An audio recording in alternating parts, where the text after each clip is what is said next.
My name is Chris Hansen with Martin County Fire Prevention. Part of our job duties here are exercising and flowing the hydrants, as well as doing flow tests.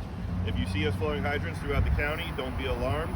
There's not always an emergency. Sometimes we're just doing preventative maintenance.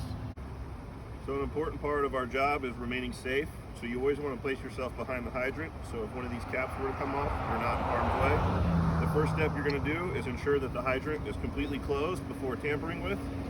And then you're going to test to make sure that the caps, besides the one that you're testing, are tight.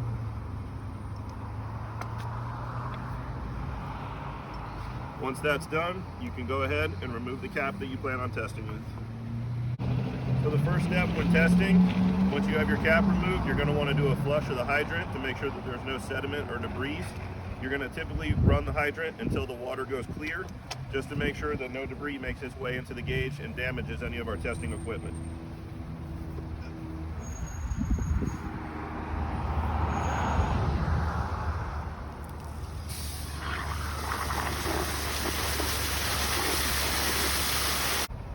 So this is our test cap. Here you can see it's tapped with a calibrated gauge and a bleeder screw. The next step is going to be to put this cap on the side.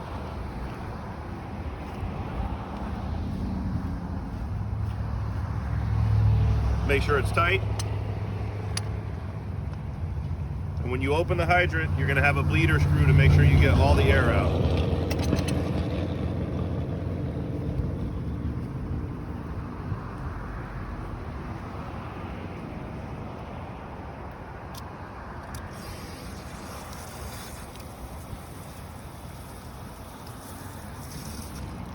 Once you close that, you will see your static pressure.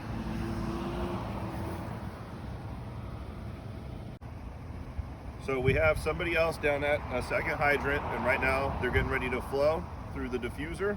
Once they have the hydrant fully open, they will radio over. And at that point, we will check the gauge to get our residual pressure. At the second hydrant, also known as your flow hydrant, you will put a diffuser on there.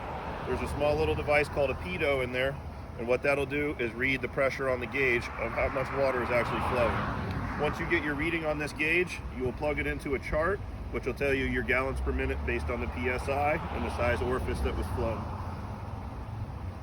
Next step is going to be to open your hydrant valve all the way open. At that point, when it's all the way open, you will be able to see your flow pressure, and you will radio down to the second person to give you your residual pressure. So when you're done testing, you're going to close the hydrant all the way down. The side with the diffuser, you will not have to bleed the pressure off because it's open atmosphere, so it'll bleed on its own. Once the water's done draining, you can detach this and place the cap back on the hydrant, and testing is complete. Once testing is completed, make sure you shut the hydrant down all the way. Once you know it's shut, open your bleeder screw